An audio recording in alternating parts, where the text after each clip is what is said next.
Bismillahirrahmanirrahim.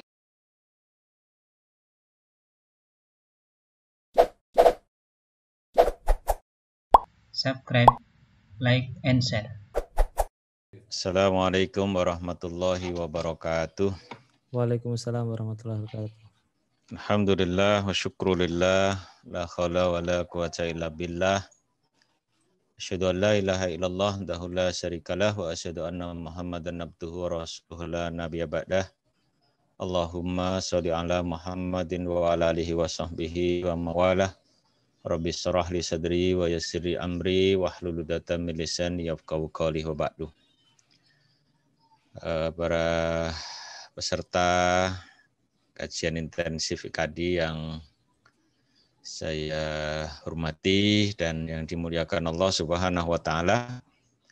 Pada kesempatan malam hari ini patut kita bersyukur karena kita dipertemukan kembali untuk belajar bersama tentang salah satu aspek dalam kehidupan kita, yaitu ekonomi. Dan pada malam hari ini kita akan membahas tentang kelembagaan, ya. Ini pertemuan yang ke-6, nanti yang ke-7 dan ke-8. Sesuai dengan silabi itu membahas tentang riba dan keuangan sosial, ya. Nanti yang karena riba kemarin sudah kita singgung-singgung gitu, maka akan saya lanjutkan di topik yang ini. Kalau hari ini nanti kita akan membahas tentang beberapa macam kelembagaan ekonomi, kemudian nanti teknisnya seperti apa, misalnya kalau kita ngitung bagi hasil seperti apa, ngitung nisbah seperti apa, nanti kalau kita aplikasi di asuransi bagaimana gitu ya, itu akan kita bicarakan pekan depan, ya, sehingga kita akan tahu secara teoretik maupun teknis gitu. Karena kalau dilihat dari teknisnya nanti kita akan menemukan perbedaan yang nyata antara syariah dengan tidak syariah, ya. Kita jangan melihat syariah dengan tidak syariah itu di hasil akhir, karena kalau hasil akhir bisa jadi sama meskipun prosesnya berbeda gitu ya, yaitu nominal rupiah tertentu gitu ya. Tapi kan ada proses yang memang berbeda di situ. Nah, pada malam hari ini kita akan mencoba melihat bagaimana struktur kelembagaan ekonomi. Saya tidak membahas lembaga keuangan, tapi lebih saya perluas yaitu lembaga perekonomian. Karena kalau perekonomian itu nanti akan mewadai 3 aktivitas, 2 lembaga yang untuk mendukung aktivitas bisnis, kemudian satu kelompok lembaga yang menjalankan aktivitas sosial. Jadi keunikan di Islam itu ada satu lembaga yang dia punya peran, yaitu lembaga zakat, ya, zakat, infak, sedekah ada di Basnas. Kemudian nanti ada wakaf yang kemarin sempat ramai, ya, terkait dengan wakaf uang, ya. Sampai sekarang juga masih jadi perbincangan terus. Saya kemarin ngisi acara temulawak, jadi membahas tentang wakaf uang itu juga jadi ramai, ya. Ya, karena di dalam pikirannya sudah ada unsur negatif, jadi selalu menjadi perbincangan kalau begitu. Oke. Langsung saja kita akan lihat tayangan biar lebih tersistematis gitu. Di lembaga perekonomian Islam. Bicara tentang lembaga perekonomian berarti bicara tentang kumpulan dari lembaga-lembaga yang berfungsi sebagai penggerak dinamika perekonomian. Baik itu yang berkaitan dengan keuangan atau moneter, atau bisnis real, bahkan di sektor sosial yang tadi saya sampaikan.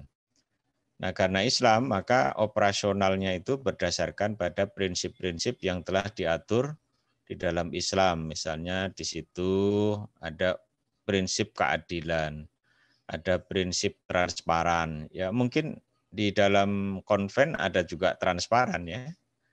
Tapi kalau saya cermati dalam praktek tidak ada keadilan. Kemarin kita pada pertemuan awal-awal sudah saya singgung tentang mekanisme bunga yang masuk dalam kategori riba itu karena salah satu aspeknya adalah ketidakadilan yang bisa kita buktikan dengan adanya rumus menghitung bunga ya. Nah, kemudian universal juga di dalam Islam itu karena orang non-muslim pun sebetulnya bisa melakukan transaksi di lembaga perekonomian Islam selama dia mengikuti tata cara muamalat Islam kan begitu. Nah, dalam menjalankan fungsinya, lembaga-lembaga ini memiliki fungsi masing-masing dan juga memiliki orientasi produk dan mekanisme yang berbeda satu dengan yang lainnya. Karena ya namanya sudah lembaga yang berbeda, maka dia fungsi, orientasi, produk dan mekanisme pasti berbeda. Nah, misalnya antara bank dengan asuransi jelas berbeda meskipun dia bergelut di bidang keuangan ya. Nah, untuk melihat strukturnya bisa kita coba perkembangan terakhir nih ya, perkembangan terakhir. Kalau dulu di kuliah di ekonomi biasanya mendapatkan mata kuliah namanya bank dan lembaga keuangan non-bank ya, atau berganti menjadi bank dan lembaga keuangan lainnya. Nah, sekarang oleh OJK, Otoritas Jasa Keuangan, itu dibagi menjadi lembaga keuangan itu ada 3 nanti ya. Ada 4 nih, ada 4. Nah, kalau saya membagi lembaga perekonomian itu ada 3, yaitu lembaga keuangan, lembaga bisnis real, dan lembaga keuangan sosial. Nah, kalau kita membuka situsnya OJK nanti akan ketemu lembaga keuangan itu dibagi menjadi 4. Yang pertama adalah bank syariah, di dalamnya nanti ada bank umum syariah dan bank pembiayaan rakyat syariah. Nah, kemudian ada pasar modal, kemudian ada keuangan non-bank syariah, yang di dalamnya nanti ada asuransi syariah, ada dana pensiun lembaga keuangan syariah, ada lembaga pembiayaan, ada financial technology, vintage ya, vintage itu. Kemudian nanti ada lembaga keuangan khusus. Lembaga keuangan khusus itu lembaga pembiayaan ekspor Indonesia, kemudian ada pergadean, jadi pergadean yang dalam tulisan bakunya itu pergadean, tapi kalau di perusahaannya itu namanya pegadean ya, pegadean. Kemudian lembaga penjaminan, kemudian perusahaan pembiayaan sekunder perumahan, kemudian ada PT Permodalan Nasional Madani, PNM itu ya, kemudian ada PT Dana Reksa. Nah ini yang lembaga keuangan khusus. Nah mungkin kalau di sekitar kita ada koperasi, ada BMT, ada koperasi jasa keuangan syariah, ada KSPPS, koperasi simpan pinjam dan pembiayaan syariah, itu tidak masuk di dalam penstrukturan OJK karena apa? Lembaga tersebut berada di bawah naungan dinas koperasi kalau di Indonesia ya. Dan itu tidak dihitung sebagai satu lembaga yang berpengaruh terhadap kondisi moneter negara gitu ya. Padahal sebetulnya dia juga ada pengaruh sebetulnya ya. Cuma oleh OJK tidak dimasukkan atau dulu oleh BI dulu tidak dimasukkan ya. Kemudian lembaga bisnis real ya, kalau bisnis real ini ya lembaga orang-orang yang menjalankan aktivitas bisnis, misalnya ada supermarket syariah ya, kemudian ada kolam renang syariah, ada hotel syariah kan gitu kan. Ya misalnya kalau di Jogja itu yang sudah dinyatakan sebagai bisnis real syariah itu seperti Pamela itu ya, Pamela punyanya Bu Pamela, almarhum Ustadz Sunardi Sahuri itu. Nah, itu masuk dalam kerangka bisnis real. Kemudian ada di Bandung itu katanya ada kolam renang syariah ya. Jadi kalau kolam renang syariah itu gimana proses renangnya? Mungkin laki-laki perempuan dibedakan. Kalau mau renang baca bismillah, kalau tenggelam di renang innalillah, mungkin begitu ya. Nah, pernah ada juga tulisan ojek syariah gitu ada. Ya, mekanisme. Terus berkembang lah. Ya, hotel juga sama. Nah, kemudian lembaga keuangan sosial, nah itu ada Basnas ya. Ini kalau Basnas itu berada di naungan pemerintah ya. Nah, kemudian ada LAS, kalau LAS itu lembaga amil zakat yang didirikan oleh masyarakat atau yayasan atau kelompok atau komunitas masyarakat tertentu. Kemudian Badan Wakaf Indonesia ya, itu yang mengurusi perwakafan. Kemudian yang mengelola dana atau harta wakaf itu adalah Nadhir Wakaf. Nah, masyarakat bisa mendirikan Nadhir Wakaf ya, seperti kami di Jogja di Jogja itu di Dewan Masjid Indonesia kami mendirikan Nadhir Wakaf Dewan Masjid Indonesia. Ya, dan ini menjadi induk banyak yang menjadi inkubatornya. Jadi banyak yayasan yang belum sempat ngurus perizinan Nadhir Wakaf, tapi dia ingin menghimpun wakaf, bisa menjadi inkubator Nadhir di Nazir Dewan Masjid Indonesia DI.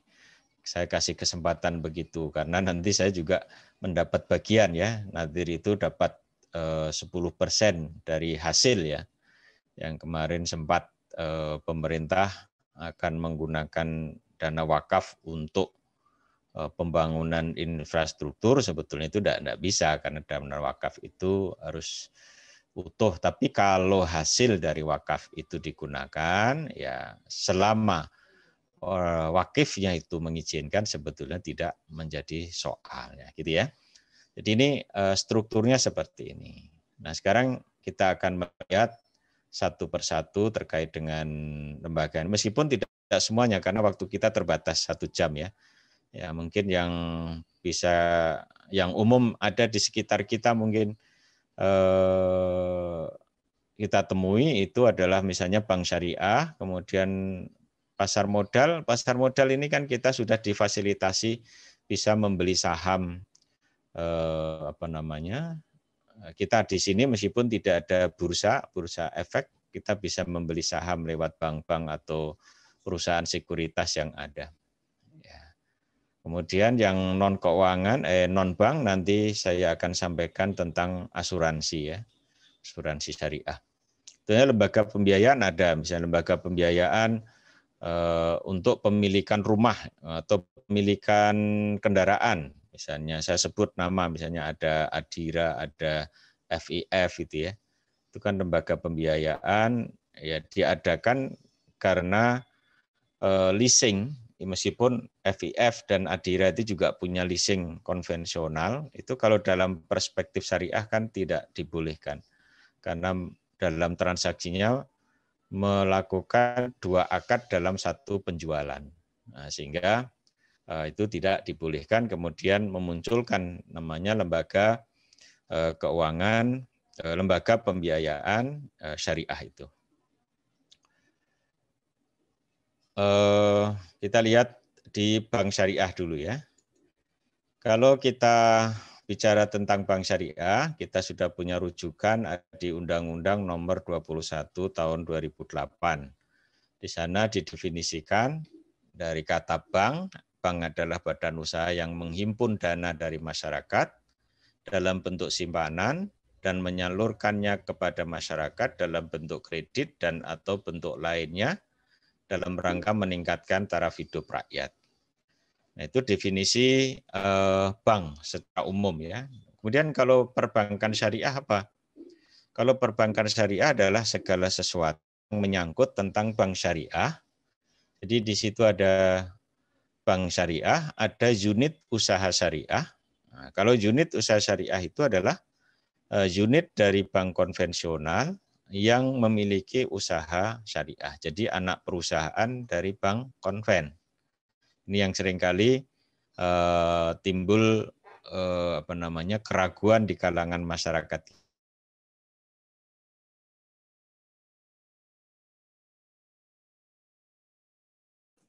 Cek.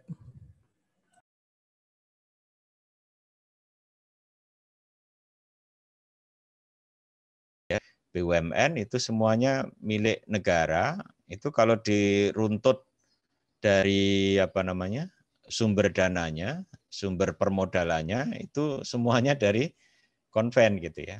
Ya, tapi kalau kita mencari yang memang betul-betul murni syariah itu ya kesulitan kita. Betulnya di kita ini punya bank syariah yang memang betul-betul berangkat dari dana masyarakat. Tapi kondisinya sekarang kurang membaik ya karena persoalan permodalan, yaitu Bank Muamalat Indonesia. Maka Bank Muamalat Indonesia itu kan berani menyatakan pertama murni syariah. Ya kan? Ada tulisan di tulisan seperti motonya itu ya, pertama murni syariah. Kalau yang lainnya kan melayani transaksi halal, gitu, barokah kan gitu kan. Tapi kalau yang Bank Muamalat dengan keberaniannya pertama murni syariah. Kenapa Bank Muamalat berani begitu? Karena saat pendirian Bank Muamalat itu tidak ada kaitannya dengan bank konvensional. Ya, modal yang digunakan untuk pendirian itu kan ya terlepas para pemodalnya dulu memperoleh duitnya kita nggak ngerti gitu ya. Karena di situ kan pemegang sahamnya dulu kan ada Pak Harto, ada Pak Sudarmono, ada Pak Tri Sutrisno, ya, ada Pak Habibie, termasuk mungkin kakek-kakek kita atau bapak kita yang sudah sepuh yang dulu pergi haji itu ongkos hajinya itu ada tambahan berapa rupiah begitu untuk pembelian modal, untuk pembelian saham pendirian Bank Muamalat Indonesia itu. Nah, sekarang kita agak kurang sehat itu ya karena apa, kecukupan modalnya, mungkin karena pandemi yang kemudian pembiayaan macetnya tinggi ya seperti itu. Nah, di bank syariah dan unit usaha syariah ini mencakup kelembagaan, kegiatan usaha, serta cara dan proses dalam melaksanakan kegiatan usahanya. Nah, kemudian bank syariah apa? Bank syariah adalah bank yang menjalankan kegiatan usahanya berdasarkan prinsip syariah dan menurut jenisnya terdiri dari bank umum syariah dan bank pembiayaan rakyat syariah. Nah, kalau bank umum itu ada produk atau fasilitas yaitu memberikan jasa dalam lalu lintas pembayaran. Nanti ada giro itu ya, cirinya di situ. Kalau bank pembiayaan rakyat syariah di sini tidak ada atau tidak memberikan jasa dalam lalu lintas pembayaran. Nah, tidak ada giro di sini. Ya, kalau BPR syariah itu hanya tabungan dan deposito gitu ya. Nah, gitu. Kemudian landasan hukumnya dulu Bank Muamalat itu menggunakan undang-undang ini ya. Undang-Undang nomor 7 tahun 92 tentang perbankan, kemudian dijabarkan dalam PP nomor 72 tahun 92 tentang bank berdasarkan bagi hasil.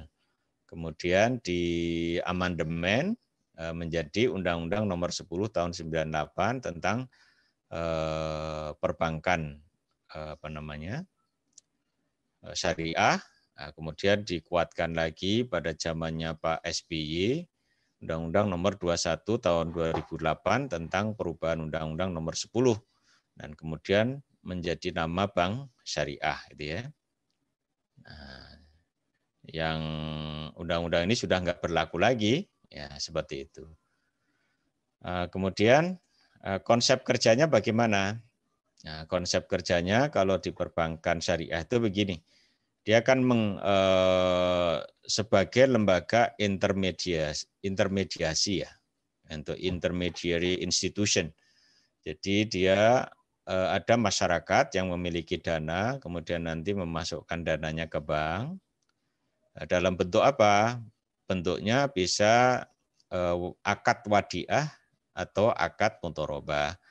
Kalau wadiah, yang kemarin waktu kita bahas akad-akad itu udah ya. Jadi wadiah itu bisa untuk giro dan tabungan.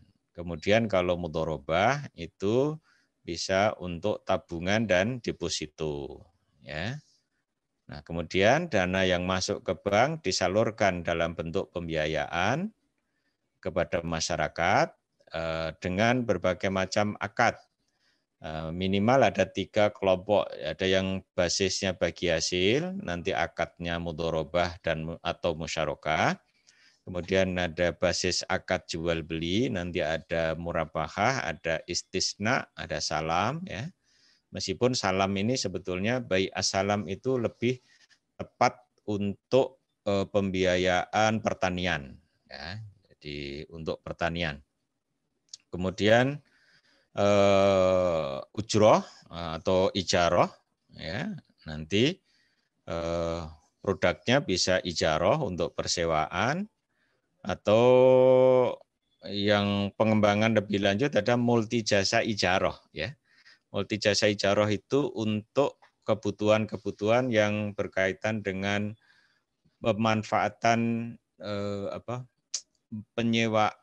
penyewaan atau pembelian manfaat ya. Misalnya apa? Kita sedang mengambil studi S3, kekurangan duit. Nah, maka kita bisa ngambil pembiayaan di bank syariah, itu akadnya multi jasa ijaroh. Ya, kita misalnya mau membayar rumah sakit. Nah, itu pakai multi jasa ijaroh. Kita misalnya mau pernikahan, itu multi jasa ijaroh. Kita mau umroh, itu multi jasa ijaroh gitu ya. Kemudian ada ijaroh muntahiyah bitamlik, ini yang seperti leasing ini. Ya, seperti tadi yang saya sampaikan. Jadi leasing itu ada 2 akad dalam satu penjualan. Karena itu diharamkan, maka kemudian ulama membuat satu akad gabungan antara ijaroh, sewa dengan jual beli. Tapi mekanismenya tidak boleh bareng. Jadi sewanya dulu selesai, sewa, baru ada pemindahan milik bisa dilakukan dengan jual beli ya, seperti itu. Nah, kemudian pada saat dana dilempar kepada masyarakat pengguna, nanti masyarakat akan memberikan, kalau akadnya syirkah akan memberikan bagi hasil. Kalau akadnya tijaroh atau jual beli maka akan memberikan margin ya. Kemudian kalau akadnya sewa nanti akan memberikan ujroh. Nah, ini sistem dasarnya seperti ini. Nah, seperti itu. Nah, kemudian rincian produk-produknya ada seperti ini. Ya, di bank syariah untuk penghimpunan dana nanti ada prinsip wadiah itu untuk giro dan tabungan. Kemudian prinsip mudharabah di dalam fatwa itu boleh digunakan untuk giro. Ya, cuma dalam praktek bank syariah tidak ada yang mengembangkan produk giro mudharabah. Ya, setahu saya ini. Ya, sampai sekarang setahu saya tidak ada giro mudharabah. Meskipun fatwanya itu ada ya. Ya, fatwa dibuat boleh dijalankan, boleh juga tidak ya dalam hal tertentu. Kemudian deposito mudharabah. Kemudian penyaluran dananya nanti ada prinsip jual beli dan prinsip sewa, kemudian ada prinsip bagi hasil. Nanti di sini ada prinsip jual beli tadi, ada murabahah, istisna, ada bai asalam ya. Kemudian sewa ada ijaroh, ijaroh muntahiyah bitamlik, multi jasa ijaroh. Kemudian bagi hasil nanti ada mudharabah dan musyarakah. Kemudian jasa keuangan, misalnya mau transfer pakai wakalah, ada bank garansi pakai kafalah, mau money changer pakai sorf, mau gade, rahan, kita mau anjak piutang, pengalian utang pakai hiwalah. Nah, ini gambaran ringkas tentang bank syariah ya. Nah, kira-kira begitu. Nah, tentang bagaimana ngitung bagi hasilnya, insya Allah pertemuan yang akan datang. Nah, kemudian yang kedua terkait dengan pasar modal ya. Nah, pasar modal ini menjadi satu lembaga yang penting, lembaga keuangan yang penting, karena pasar modal ini bisa menjembatani pihak-pihak yang kelebihan modal untuk dimanfaatkan bagi pihak yang kekurangan modal. Misalnya kita punya duit, terus ada perusahaan yang kekurangan dana, maka dia bisa menjual sahamnya di pasar modal itu. Sehingga nanti dia mendapatkan dana segar ya untuk melakukan ekspansi perusahaan. Nah, sekarang kita bisa membeli dengan murah kan? Lihat aja misalnya kita masuk di gabung di sekuritas lembaga perusahaan sekuritas, kemudian kita cari di Google ya atau di Blue Chip, nanti kita bisa melihat saham-saham apa yang dijual, berapa harganya gitu ya. Kemarin yang paling bagus itu sahamnya BRI Syariah ya, karena apa? BRI Syariah setelah dijadikan cangkangnya merger bank BUMN, luar biasa itu naiknya. Anak saya itu membeli itu. Jadi dia punya 7 perusahaan. Jadi masih SMA Aliyah, Madrasah Aliyah Man 1. Tapi dia beli mulai dari SMP itu ya. Saya ajari beli saham biar nanti kalau mau melamar calon istri bisa bergaya di hadapan calon mertua ya. Karena sudah punya perusahaan meskipun cuma saham satu lot ya gitu kan. Tapi yang jelas bahwa dia beli kemudian didiamkan saja, nggak usah kita melihat oh nanti situasinya naik terus dijual ya, itu nanti ada unsur jujinya kalau begitu ya. Jadi intinya adalah menjembatani pihak yang kelebihan modal kepada pihak yang kekurangan modal. Nah, konsep umum pasar modal di Indonesia ya seperti tadi bisa menjadi sumber dana perusahaan ya karena dia bisa mendapatkan dana dari situ, kemudian juga bisa menjadi sarana investasi bagi mereka yang memiliki dana banyak, bisa masuk ke sini berarti investasi ya. Yang namanya investasi itu menurut saya adalah bisa bertambah secara kuantitas maupun nilai. Jadi nilainya bertambah, kuantitasnya juga bertambah. Ya, jangan hanya sekedar nilai gitu ya. Misalnya yang saya maksud nilai itu seperti ini. Kalau kita beli emas sekarang, misalnya beli emas 1 kilo harganya berapa gitu kan. Kemudian nanti 5 tahun kemudian dijual gitu ya. 5 kilo sekarang harganya misalnya 100 juta, 5 tahun kemudian menjadi 150 juta. Nah itu secara nilai bertambah, tapi secara kuantitas kan tetap 1 kilo kan, karena emas tidak bisa beranak kan, nah, tidak bisa berkembang gitu. Nah itu menurut saya itu bukan investasi, ya itu hanya untuk hedging ya, melindungi harta kekayaan gitu ya. Ya investasi yang gambaran investasi yang real nyata itu ya seperti ternak sapi itu ya, dari pedet nanti menjadi sapi gitu. Nanti sapi besar terus kemudian beranak gitu ya. Nah, jadi seperti itu. Nah, kemudian dalam mekanismenya nanti ada syariah, ada konvensional gitu ya. Nah, kalau syariah nanti seperti apa ya, kita lihat. Jadi konsep syariah dalam pasar modal. Ini cerita dulunya ya. Jadi ada namanya syirkah. Syirkah itu adalah percampuran sumber daya 2 orang atau lebih untuk satu kegiatan bisnis. Di dalam syirkah itu ada syarik. Syarik itu siapa? Orang-orang yang bersyirkah. Ya pada awalnya kepemilikan mereka atas usaha ini tidak dapat dipindah tangankan tanpa persetujuan syarik yang lain. Nah, orang barat tidak bisa melafadzkan syarik, akhirnya dia bilang share, pemegang share, shareholder gitu ya. Jadi saham, share. Nah, seperti ya orang-orang Barat itu kalau melafadzkan Arab kan susah. Ibnu Sina jadi Avicenna, ya. Nah gitu ya. David, ya, gitu kan. Nah kemudian dalam perkembangannya para syarik ini ada yang sering bepergian karena berdagang ke luar negeri sehingga tidak dapat berkumpul. Nah, maka syarik yang bepergian itu namanya safaran, kemudian sedangkan yang tinggal itu namanya hadaran. Jadi orang yang hadir. Nah, kita kalau pidato itu kan para hadirin itu ya. Hadaron, kemudian safaran itu perjalanan. Itu ada bis namanya Safari Dharmaraya, itu yang sering pergi-pergi terus. Nah, kalau hadirin, hadaran yang hadir. Jadi syarik itu ada dua, satu safaran dan hadaran, ya, bukan safron. Kalau safron itu bunga dari di Turki sana. Nah kemudian karena pengambilan keputusan tidak praktis dengan adanya syarik yang safaran ini, maka dibuatlah kesepakatan di awal antara para syarik bahwa hak kepemilikan atas perusahaan tersebut dapat dipindah tangankan.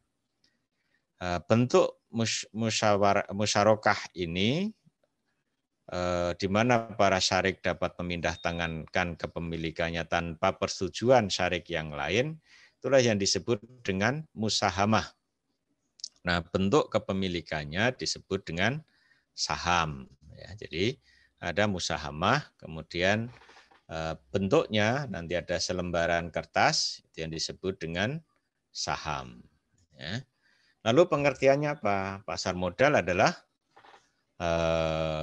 satu lembaga yang berbagai instrumen keuangan jangka panjang bisa diperjualbelikan. Nah, instrumen keuangan tersebut bisa berupa saham, ya, kemudian reksadana, bisa juga suku sekarang ya. Kalau suku ini sebagai pengganti obligasi, ya, obligasi.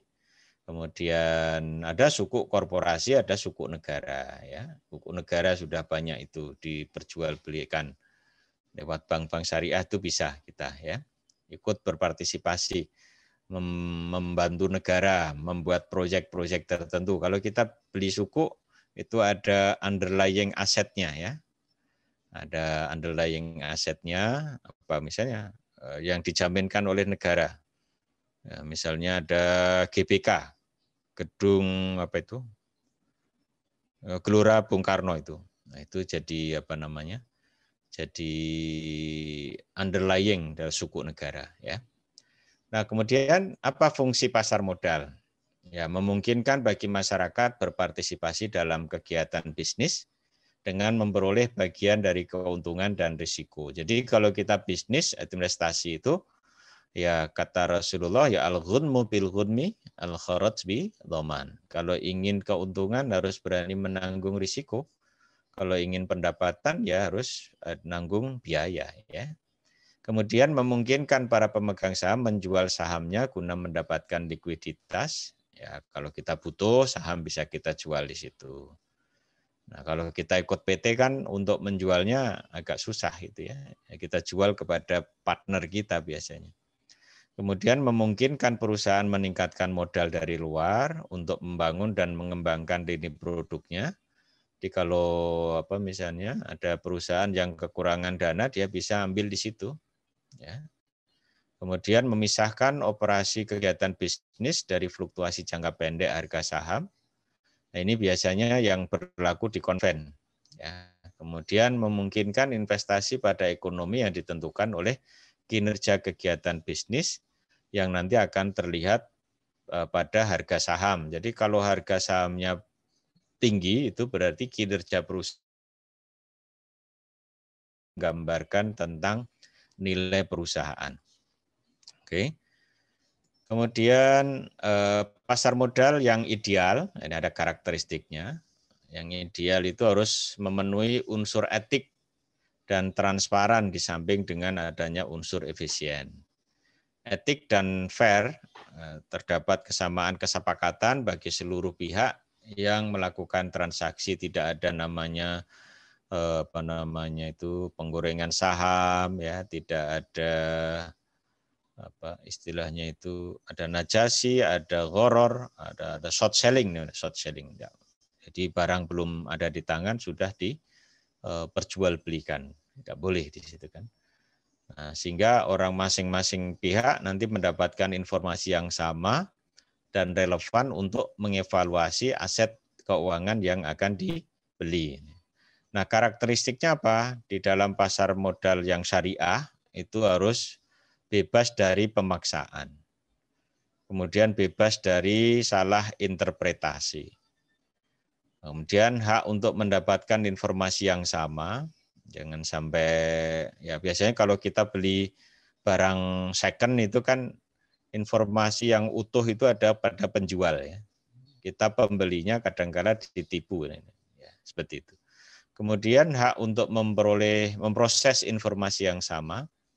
Kemudian ada hak mendapatkan harga yang efisien. Kemudian hak untuk memiliki kekuatan tawar-menawar yang sama, sampai pada kita bebas dari gejolak hati. Jadi tidak ada rasa, oh kasihan ini, jadi tidak muncul di situ.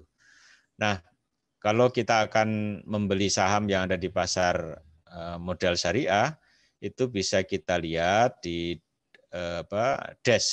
daftar efek syariah, yang kemudian nanti ada evaluasi 6 bulanan itu, ada lembaga yang melakukan penilaian, itu ada namanya Jakarta Islamic Index misalnya.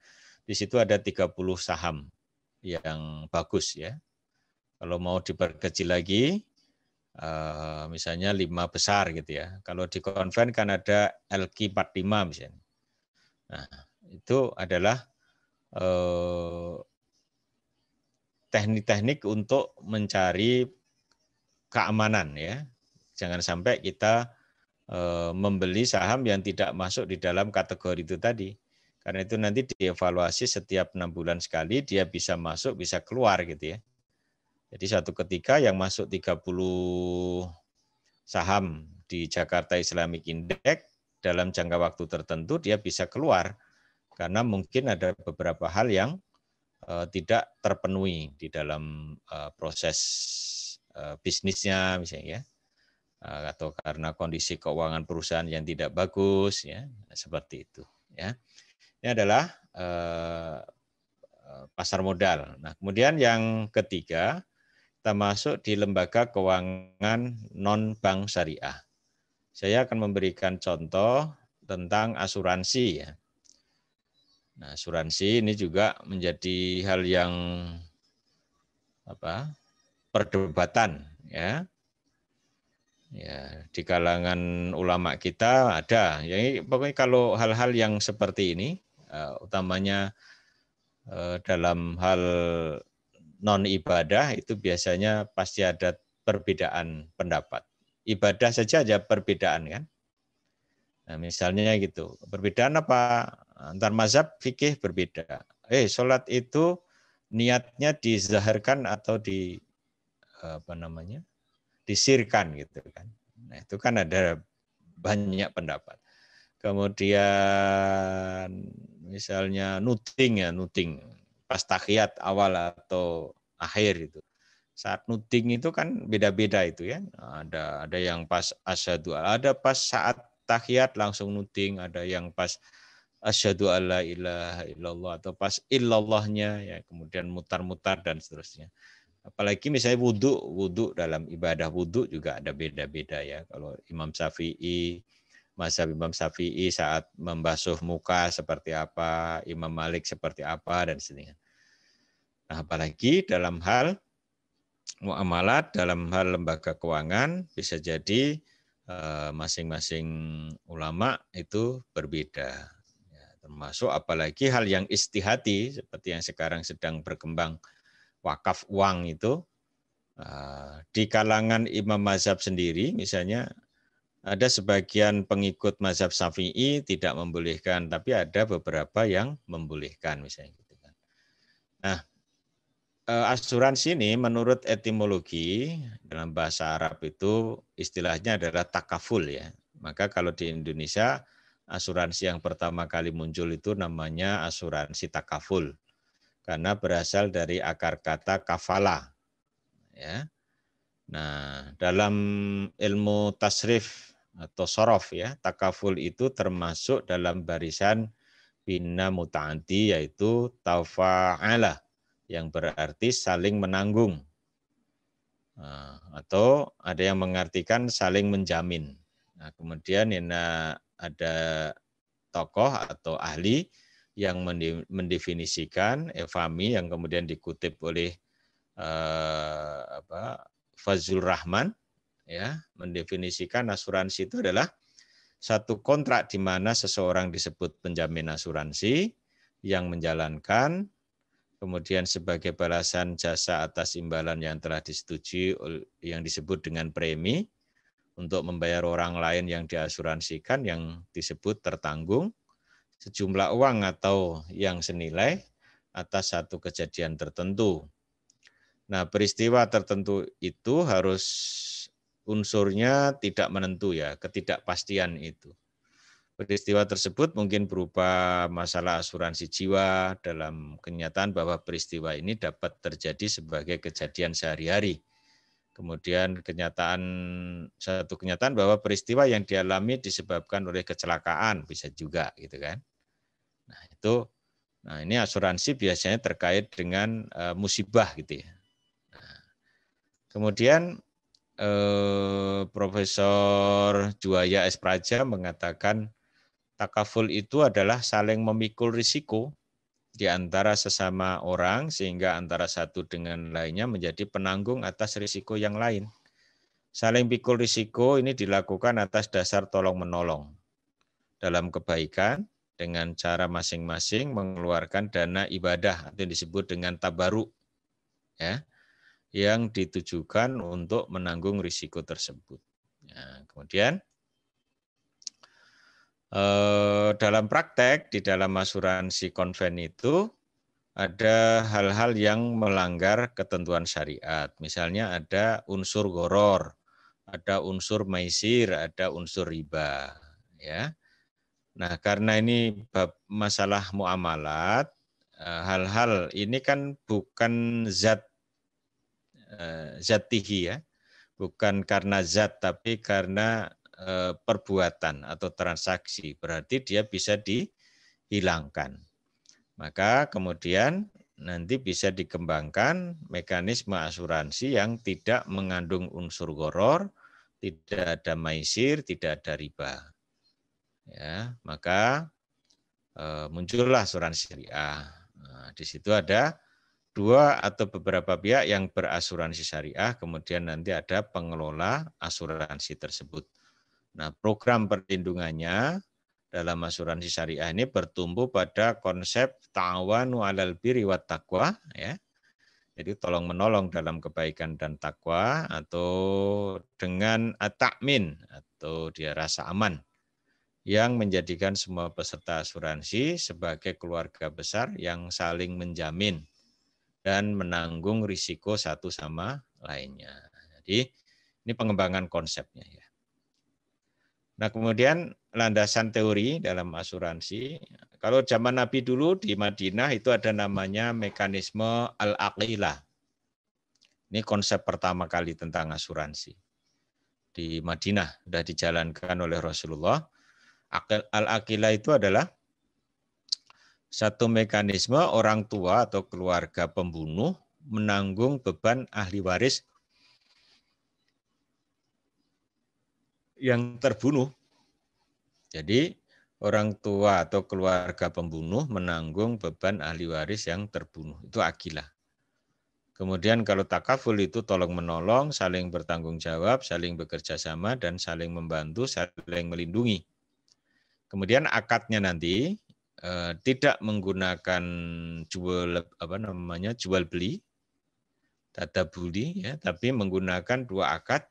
Satu akad tabaruk yang bentuknya hibah, yang kedua adalah akad bisnis dengan model mudharabah. Kemudian gharar itu ketidakjelasan nanti bisa dihilangkan, yaitu tetap peserta nanti mendapatkan dananya jika tidak terjadi musibah, ya. Kemudian maisir sebetulnya dekat, maisir dengan goror itu sebetulnya ya kakak beradik lah kira-kira begitu, ya. Nah, kemudian riba ada tambahan atas pokok yang disyaratkan di depan karena dia ada bunga, ya. Kemudian tabaruk itu ada sumbangan atau hibah atau dana kebajikan atau derma. Nah, kemudian prinsip asuransi syariah ini apa? Yang pertama adalah ada dasar sesama muslim itu harus saling bertanggung jawab, ya. Kesulitan seorang muslim dalam kehidupan menjadi tanggung jawab sesama muslim yang lain. Kemudian sesama muslim saling bekerja sama dan saling membantu. Ya, kita dituntut mampu merasakan dan memikirkan apa yang dirasakan dan dipikirkan saudara kita. Ya, maka di sini ada sikap saling membutuhkan antara muslim satu dengan yang lain. Kemudian saling melindungi penderitaan satu dengan yang lain, ada tolong menolong, bantu membantu, ya. Nah, itu nanti bisa diterapkan model asuransi. Nah, kemudian apa bedanya asuransi syariah dengan konven? Nah, kalau syariah ini ada Dewan Pengawas Syariah, kemudian kalau konven tidak ada, ya. Akadnya kalau syariah itu tolong menolong, kalau di konven itu jual beli, yaitu konven itu menjual polis itu, mungkin 1 lembar atau berapa, ya. Nah, seperti itu. Kemudian investasi dana, kalau di syariah itu investasi dana berdasarkan syariah dengan sistem bagi hasil mudharabah, kalau di sini berdasarkan bunga di konven. Kepemilikan dana, ini sudah jelas, dana yang dikumpulkan dari nasabah atau premi merupakan milik peserta. Perusahaan hanya sebagai pemegang amanah untuk mengelola, tapi kalau di konven, dana yang terkumpul dari nasabah itu menjadi milik perusahaan. Perusahaan bebas menentukan investasinya. Ya, kemudian klaim, pembayaran klaim kalau di syariah dari rekening tabaruk, ya. Dana kebajikan seluruh peserta sejak awal sudah diikhlaskan oleh peserta untuk keperluan tolong-menolong. Kalau di konven, dari rekening dana perusahaan. Ya, di perusahaan, maka dia berupaya tidak terjadi klaim. Karena nanti kalau tidak terjadi klaim, jadi uangnya aman, jadi milik perusahaan, kan begitu. Kemudian keuntungan dibagi atas antara perusahaan dengan peserta dengan prinsip bagi hasil. Kalau ini keuntungan itu milik seluruhnya menjadi milik perusahaan. Nah, gitu. Nah, kemudian produk asuransi itu nanti ada asuransi keluarga atau asuransi jiwa, nanti bisa individu, bisa grup, ya. Kemudian ada asuransi umum. Kalau asuransi keluarga itu ini terkait dengan adanya musibah kematian. Nanti ada santunan kepada ahli waris yang ditunjuk, ya. Dalam musibah kecelakaan yang tidak mengakibatkan kematian, santunan akan diterima oleh peserta. Tapi kalau pesertanya meninggal, yang menerima ahli waris, gitu kan. Nah, nanti di sini ada 2 jenis takaful keluarga itu, ada yang dengan unsur tabungan, misalnya ada dana investasi, dana haji, dana takaful pendidikan atau siswa, takaful jabatan ini.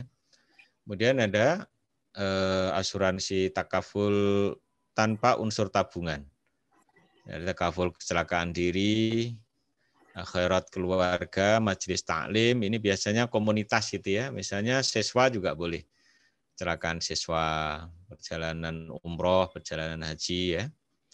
Kemudian kalau yang umum, ini adalah memberikan perlindungan karena bencana, atau kecelakaan atas harta milik. Ya, misalnya kita punya rumah yang harganya mahal, kemudian diasuransikan. Kendaraan bermotor, atau bangunan, atau pabrik. Maka di sini bisa ada takaful kebakaran, kendaraan bermotor, risiko pembangunan, pengangkutan barang, risiko mesin, ya itu bisa dilakukan gitu. Nah, kemudian ada masalah-masalah yang muncul dalam asuransi ini. Yang pertama terkait dengan akad. Bahwa akad dalam asuransi konvensional itu kan akadnya tabaduli, yaitu akad pertukaran. Di dalam akad tabaduli ini mengandung 3 unsur yang bermasalah, yaitu masalah gharar. Nanti kalau di dalam syariah bisa dihilangkan dengan akad takafuli atau tabarruk, dengan digandengkan nanti dengan akad mudharabah, ya. Ada kejelasan nanti untuk investasi hasilnya berapa, kemudian nanti bisa dibagi hasilkan. Kemudian masalah maisir, pihak yang satu untung, pihak yang lain rugi, ya, zero sum game. Nah, jadi nanti kalau tidak terjadi masalah di konven itu uangnya hilang gitu kan. Nah, di syariah jika itu masuk dalam asuransi keluarga, ya. Nah, itu nanti bisa yang di sini ada unsur tabungan, maka nanti bisa dikembalikan, ya. Dia akan mendapatkan saat sampai akhir masa perjanjian, dia akan mendapatkan nilai tunai ditambah dengan tabungan ditambah dengan bagi hasil yang disebut dengan nilai tunai itu. Nah, kemudian masalah riba bisa dieliminir dengan kontrak mudharabah, ya, karena dengan sistem bagi hasil. Lalu mekanisme pengelolaan, nanti kalau perusahaan sebagai pemegang amanah, perusahaan asuransi diberikan kepercayaan oleh nasabah untuk mengelola premi, mengembangkan dengan jalan yang halal, dan memberikan santunan kepada yang mengalami musibah sesuai dengan akta perjanjian. Lalu sistem produk saving, nanti ada rekening tabungan peserta dan rekening tabaruk. Kemudian kalau sistem produk non-saving, premi yang dibayar oleh peserta yang dimasukkan ke dalam rekening tabaruk. Nah, itu nanti akan menjadi milik perusahaan semua. Kemudian manfaat asuransi atau takaful, yaitu manfaat takafuli pada produk tabungan dan manfaat takafuli pada produk non-saving. Jadi kalau yang tabungan nanti ada bagi hasil, yang non-saving kita akan mendapatkan bonus pada saat kita sampai akhir perjanjian.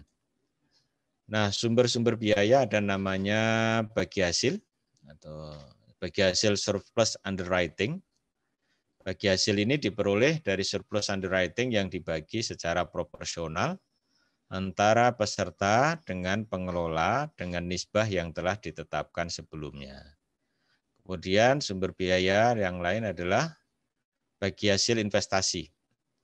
Ini bagi hasil yang diperoleh secara proporsional berdasarkan nisbah yang telah ditentukan, baik dari hasil investasi dana rekening tabungan maupun dari rekening tabaruk. Kemudian ada dana pemegang saham. Dana yang disiapkan oleh para pemegang saham sebagai modal store bagi perusahaan, baik pada tahap awal berdirinya perusahaan maupun penambahan. Ya, ini dan setelah perusahaan berjalan, beserta hasil investasi atas dana tersebut. Ya. Nah, nanti para pemegang saham kan harus store modal itu, dan modalnya di asuransi itu lebih besar daripada mendirikan bank, ya. Karena dia akan menanggung risiko. Kemudian loading, biaya kontribusi biaya.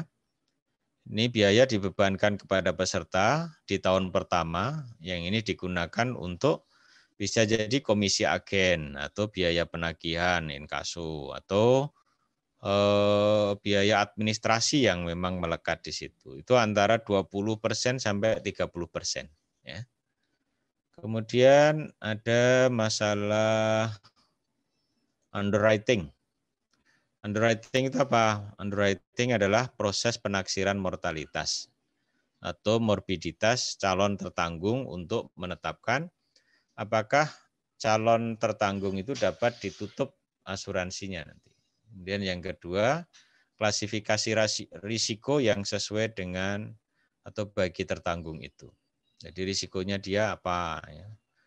Kemudian underwriting itu adalah proses penyelesaian dan pengelompokan risiko yang ditanggung, kemudian memaksimalkan laba melalui penerimaan distribusi risiko yang diperkirakan akan mendatangkan laba.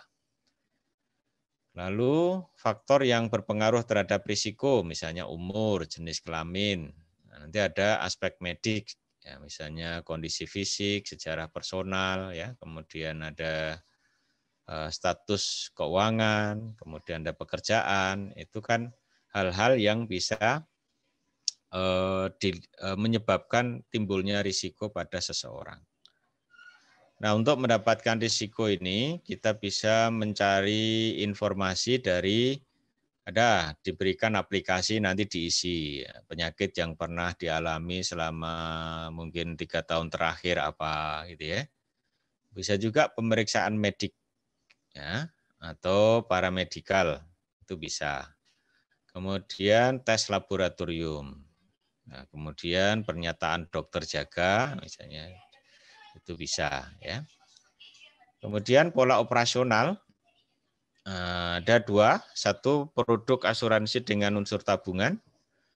Nanti bisa asuransi dana siswa, asuransi dana investasi, atau mungkin yang lainnya. Kemudian kalau tanpa unsur tabungan, di situ ada asuransi majelis taklim,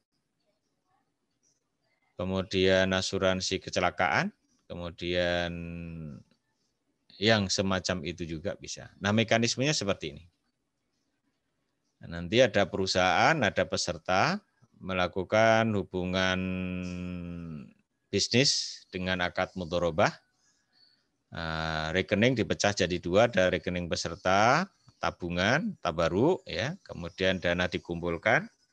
Nanti semuanya diinvestasikan. Nanti ada hasil investasi, kemudian dibagi hasilkan untuk perusahaan, untuk peserta, ya, kemudian dibagikan di sini. Nah, nanti kalau misalnya perusahaan itu mendapatkan keuntungan, kita bisa mendapatkan bonus ya. Apabila sampai akhir masa perjanjian kita tidak mengundurkan diri. Nah, lalu kalau non tabungan, nanti perusahaan dengan peserta melakukan hubungan mudharabah, total dana kemudian diinvestasikan, kemudian total dana ada beban asuransi, ada keuntungan dibagi hasilkan bagi peserta dan perusahaan. Kalau yang non tabungan ini bagian perusahaan lebih besar daripada bagian peserta. Tapi kalau yang dengan tabungan, bagian peserta lebih besar ya. Jadi kemudian ini yang diperoleh oleh pemegang polis atau ahli waris ya. Jika peserta hingga akhir masa perjanjian, dia akan mendapatkan nilai tunai. Nilai tunai itu berasal dari jumlah tabungan ditambah dengan bagi hasil, ditambah dengan bonus ya. Kemudian jika peserta berhenti di tengah perjanjian, maka dia akan mendapatkan nilai tunai sebelum pengunduran diri. Misalnya dia ngambil perjanjian 10 tahun. Tiba-tiba tahun ke-6 itu dia kesulitan ekonomi, akhirnya dia mundur. Maka dia akan mendapatkan jumlah tabungan plus bagi hasil di tahun ke-5. Ya. Kemudian jika peserta meninggal dunia, nanti ada namanya klaim meninggal, itu berasal dari nilai tunai. Nilai tunai tadi adalah tabungan, jumlah tabungan dengan bagi hasil, ditambah dengan dana kematian. Nah, ini yang akan diperoleh bagi para pemegang polis atau ahli warisnya. Siapa yang dapat, ahli waris yang dapat? Ya pada saat peserta meninggal dunia. Kalau sampai akhir masa perjanjian dan dia berhenti, yang dapat ya orang yang membeli atau memegang polis. Ya. Nah itulah saudara sekalian, tiga lembaga yang saya sampaikan di pertemuan kita malam hari ini. Nah untuk pertemuan yang akan datang, saya akan berikan contoh implementasi perhitungan-perhitungan misalnya bagi hasil, membuat nisbah, sampai pada asuransi nanti seperti apa. Saya kira begitu. Terima kasih atas segala perhatiannya. Mudah-mudahan ada manfaat dan menambah ilmu bagi kita semua, sehingga kita semakin memahami terkait dengan mekanisme kelembagaan perekonomian syariah. Terima kasih. Assalamualaikum warahmatullahi wabarakatuh. Waalaikumsalam warahmatullahi wabarakatuh. Jazakumullah Ustaz atas penyampaiannya. Tadi telah disampaikan berkaitan dengan kelembagaan dalam ekonomi Islam, sudah dijelaskan mulai dari bank, termasuk juga pasar modal, juga tadi menyinggung asuransi gitu. Dipersilakan kepada para peserta jika ada yang ingin ditanyakan. Sudah masuk kepada kita banyak sekali pertanyaan, ada 4. Ustaz. Oh iya. Kemudian tadi ada satu yang angkat tangan, mungkin ingin bertanya secara langsung. Dari saudara langsung dia. Yudan gitu salah. Apakah bertanya secara langsung?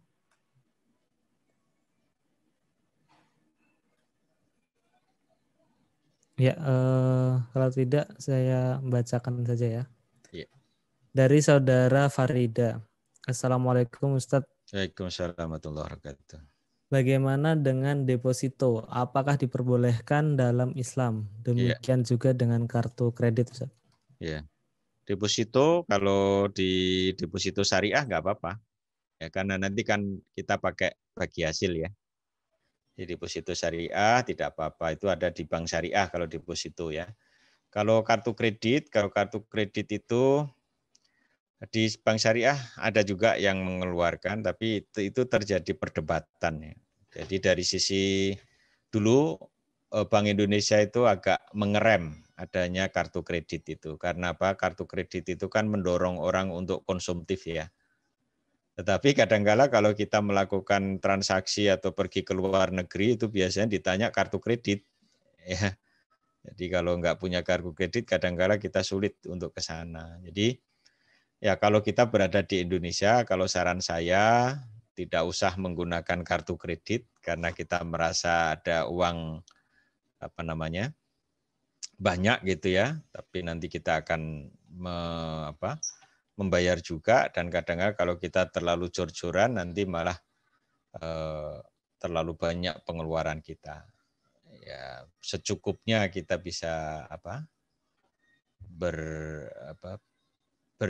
hidup ya dengan kondisi ekonomi. Tapi ya itu masing-masing ada fasilitas ya yang disediakan oleh lembaga keuangan. Saya kira begitu. Jazakumullah khairan. Ya. Begitu ya dengan deposito dan kartu kredit. Kemudian ada pertanyaan dari saudari Tarsini. Ya. Assalamualaikum Ustaz. Assalamualaikum warahmatullahi wabarakatuh. Mohon izin bertanya Ustaz. Di lingkungan saya orang-orang masih menyaksikan kesyariahan bank dan lain sebagainya yang berlabel syariah. Karena perputaran uangnya masih bersama konvensional dan dinilai masih belum sepenuhnya menjalankan konsep syariah. Mohon pencerahannya Ustaz terkait penerapan hal tersebut di Indonesia. Jazakumullah khair. Iya. Ya, kalau bank syariah masih diragukan, ya sampai kapan keyakinannya? Saya kebetulan masuk di dalam ya sebagai pengawas syariah. Di bank syariah itu kan ada pengawas syariah ya. Kalau saya cermati, dia dalam mengembangkan bisnisnya juga mencari hal-hal yang benar gitu. Itu tidak ada campur ya antara syariah dengan konven. Dia punya segmen masing-masing. Karena kalau nanti dia masuk di dalam syariah, masuk di non syariah, nanti dia bisa satu disemprit sama DPS, yang kedua OJK pun sekarang juga semakin ketat. Ya, jadi kalau ada pengawasan dari otoritas jasa keuangan itu setahun sekali, nanti akan jadi temuan. Dan kalau itu temuan terus berlanjut sampai 3 kali, nanti ada CIU. Jadi pencabutan izin usaha. Nah, jadi izin usaha syariahnya dicabut, jadi dia menjadi bank konvensional begitu. Jadi Kalau kita sampai sekarang masih ragu-ragu terkait dengan itu, ya itu putusan masing-masing ya. Tapi kalau semua orang Islam ragu, terus kapan syariah ini akan memperbaiki kesyariahannya kalau dia belum pernah mempraktekkan kegiatannya, kan begitu. Ya, jadi sebaiknya ya jangan terlalu jauh ya. Demikian, wallahu a'lam bishawab ya.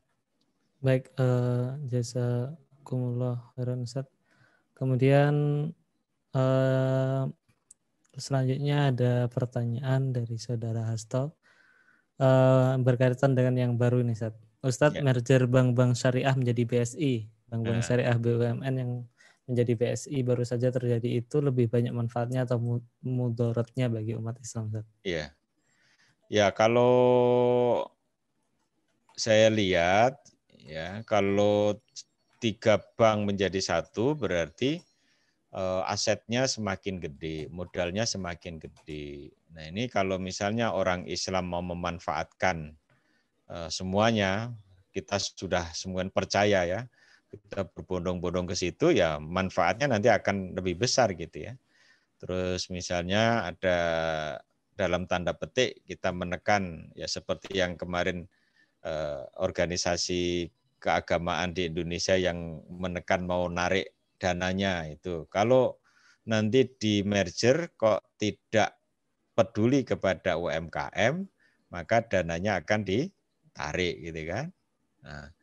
Nah, itu kalau misalnya orang Islam mau ke sana, saya kira kok akan difasilitasi ya. Nah, sayangnya kita sendiri tadi, misalnya pertanyaan sebelum ini kan masih ada keraguan sendiri terhadap keberadaan bank syariah. Nah, akhirnya bisa jadi dipakai oleh orang di luar kita dengan mekanisme bagi hasil yang dia lebih untung loh sebetulnya dibanding dengan mekanisme konven itu. Di bank-bank syariah itu ada berapa persen gitu ya kalau ya lebih dari 10% itu non muslim ada. Saya kemarin pas pemeriksaan itu ternyata ada juga ini orang namanya siapa itu namanya orang daerah timur sana agamanya Nasrani, dia mendepositokan di BPR Syariah yang saya jadi DPS-nya. Nah itu ya tetap bisa kita terima ya karena tadi konsep universal ya. Ya, siapa tahu nanti dia melakukan transaksi begitu, dapat layanan bagus, tiba-tiba dia kagum. Kan ada orang dapat hidayah itu kan macam-macam ya. Seperti dulu saya pernah mengislamkan si siapa orang Amerika itu. Ya, dia nonton, datang ke Indonesia nonton orang Islam sholat itu kok baris rapi gitu ya, tidak ada apa-apa, siap gerak rapi gitu. Akhirnya dia kagum terus belajar tentang agama Islam dan akhirnya dia masuk Islam. Nah, seperti itu kan. Jadi itu kita bisa dalam konteks muamalat kita kan sah-sah saja. Nabi juga pernah kan punya sekretaris orang orang Yahudi kalau salah ya. Bahkan orang yang menunjukkan perjalanan hijrah dari Mekah ke Madinah disewa Abu Bakar, disewa oleh Abu Bakar itu juga orang non Muslim ya, nah, gitu. Cuma dia amanah sehingga menunjukkan jalan yang lebih pendek dan jauh dari jalan umum sehingga tidak diketahui oleh Abu Lahab, Abu Jahal, dan abu-abu lain itu kan. Jadi semuanya nanti tergantung pada kita mau memanfaatkan yang sudah ada ini atau tidak. Itu ya. Nah, tadi saya ngisi Zoom bahwa syariah kita sudah memfasilitasi dengan adanya teknologi bagaimana masjid-masjid itu bisa menghimpun dana menggunakan kris gitu ya. Nah ini kalau para takmir tidak berbenah diri dalam rangka untuk meningkatkan jumlah dana sosial kemasjidan, ya bisa bersaing dalam percaturan temuan teknologi gitu kan. Ini semuanya harus kita manfaatkan.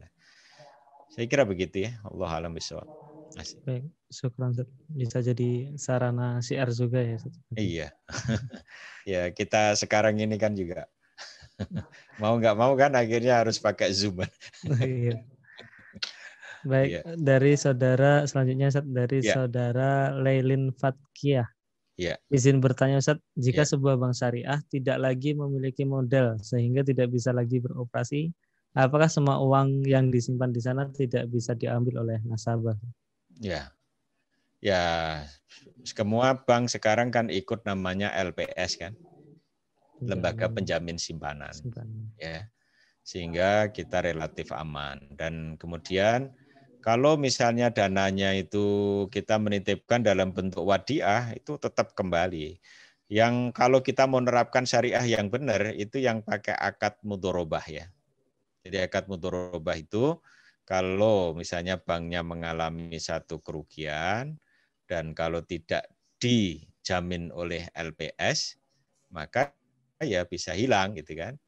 Nah, tapi alhamdulillah sampai sekarang tidak terjadi itu. Dan yang kedua, di dalam aturan perbankan itu, jika banknya nanti bermasalah, itu biasanya para pemegang saham kan harus bertanggung jawab terhadap pengembalian dana masyarakat. Ya, seperti itu ya. Insya Baik, Allah aman deh. insya Allah. Kita jangan, ya mungkin waspada boleh ya, tapi kalau berlebihan nanti jadi kecurigaan dan negative thinking, ya, apa yang kita pikirkan itu jangan-jangan menjadi doa dan malah terwujud. Ya mudah-mudahan tidak terjadi itu. Allah alam bisawab. Baik Ustaz. Selanjutnya dari saudara Haruki Wijayanti. Ya, Izin bertanya Ustadz, ya. ada yang mempromosikan forex dengan menggunakan robot. Mm-mm. Dalil kebolehannya katanya karena ada fatwa MUI yang membolehkan forex selama kurang dari 24 jam. Apakah betul demikian? Atau kebolehan dalam fatwa MUI itu adalah untuk mengakomodasi transaksi perdagangan internasional yang menggunakan mata uang berbeda? Bagaimana? Oh, itu namanya SORF ya. Jadi foreign exchange ya. Itu dibolehkan. Jadi pertukaran mata uang itu boleh ya, karena kita akan melakukan perjalanan atau mungkin perdagangan internasional ya. Jadi tapi kalau kita menukarkan uang itu hanya untuk mengejar kurs, nah itu yang jadi masalah. Itu yang nggak boleh. Nah, itu ada batasan tadi. Jadi yang masuk dalam kategori judi itu kalau kurang dari 2 kali 24 jam. Selebihnya itu sudah tidak judi. Nanti misalnya gini ya, saya sekarang menukarkan uang sekarang. Nanti berarti 2 hari saya tidak tukar kembali. Nah, tiba-tiba setelah 2 hari mata uang yang saya tukari tadi nilainya naik, kemudian saya tukar. Nah itu berarti niatnya kan sudah hanya menunggu perubahan kurs gitu kan. Itu nggak boleh juga sebetulnya, bukan persoalan 2 kali 24 jam. Jadi yang namanya foreign exchange atau SORF itu kita menukarkan uang, kemudian kita melakukan satu aktivitas yang sesuai tertuju kepada negara di mana uang itu ada. Misalnya saya nukar uang real karena saya besok mau pergi ke Arab gitu kan. Nah, persoalan pergi ke Arabnya mau ngapain, nah itu lain soal ya. Tapi kalau kita tetap di Indonesia nukar mata uang tadi, ya itu bisa mengandung unsur judi selama kita hanya menunggu perubahan kurs ya. Meskipun waktunya lebih dari 2 kali 24 jam. Seperti itu. Allahu a'lam bishawab. Ini juga termasuk yang tadi saat disampaikan berkaitan one day trading itu juga. Ya, kalau one day trading sekarang beli kemudian jual ya. Nah, itu sama meskipun dia SORF ya. Karena dia hanya mengejar intinya kalau dia hanya mengejar perubahan kurs ya. Itu sebetulnya masuk dalam kategori menjadikan uang sebagai komoditas. Diperjualbelikan begitu, meskipun istilahnya foreign exchange. gitu ya. Ya, baik Ustaz.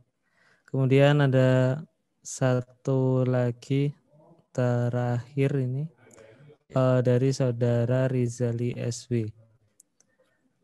Assalamualaikum. Waalaikumsalam warahmatullahi wabarakatuh. Mohon penjelasan Ustadz, Ya. apakah sumbangan wajib dana kecelakaan jasara harja itu termasuk asuransi? Kalau iya, kok tidak ada pengembalian dana ketika tidak terjadi kecelakaan? Lalu uang sebanyak itu menjadi milik siapa? Apakah menjadi milik negara sebagai salah satu sumber pendapatan? Syukran. Iya, kalau kita naik bis itu ya di tiket itu ada jasara harja. Ya, karena jasara harjanya itu kan asuransi konven kan. Yang kedua itu adalah asuransi kecelakaan yang sekali pakai gitu. Setelah itu kan nggak ada. Yang asuransi yang model untuk investasi kalau di syariah itu kembali itu kan karena kita setiap tahun itu membayar ya.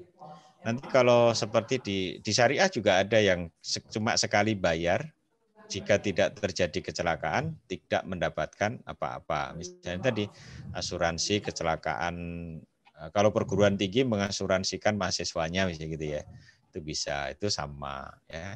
Jadi jasara harja itu asuransi yang sifatnya umum tadi, dia bayar sekali, setelah itu selama tidak ada musibah maka masuk ke perusahaan, itu milik perusahaan jasara harja itu.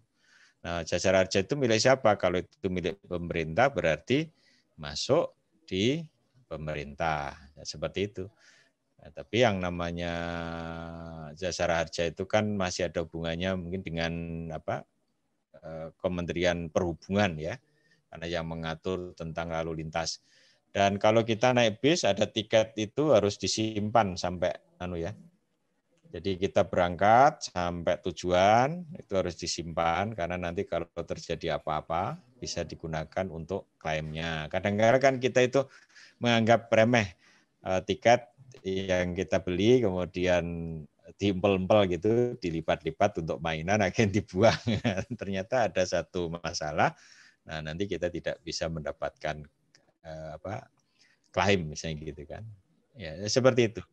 Nah, kalau misalnya jasara harja nanti juga dibuat syariah, kalau hanya sekali perjalanan tetap itu hanya untuk asuransi kecelakaan ya itu ya. Demikian ya. Allah Baik. Baik, jazakumullah khairan Ustaz. Sudah seluruh pertanyaan terjawab pada malam hari ini. Ya. Dan sudah lebih dari jam 9 juga. Maka dari itu mungkin kita akhiri untuk kajian malam hari ini Ustaz. Jazakumullah khairan atas penyampaiannya dan juga jawaban atas pertanyaan-pertanyaan tadi. Jazakumullah khairan juga kepada para serta yang sudah hadir pada malam hari ini. Insya Allah kita lanjutkan lagi di pertemuan selanjutnya, okay? Pertemuan ke-7 di pekan mendatang. Mari kita akhiri dengan membaca hamdalah bersama-sama. Alhamdulillahirrahmanirrahim. Dengan doa kafaratul majlis. Subhanakallahumma bihamdika nasyhadu an la ilaha illa anta nastaghfiruka wa natubu ilaik. Mohon maaf jika ada kekurangan dan kesalahan. Sekali lagi terima kasih pada Ustadz dan juga kepada seluruh peserta yang hadir malam hari ini. Wabillahi taufiq wal hidayah, wassalamualaikum warahmatullahi wabarakatuh. Waalaikumsalam warahmatullahi wabarakatuh. Terima kasih Mas Evan. Ya, sama-sama. Ya, pamit. Assalamualaikum. Waalaikumsalam.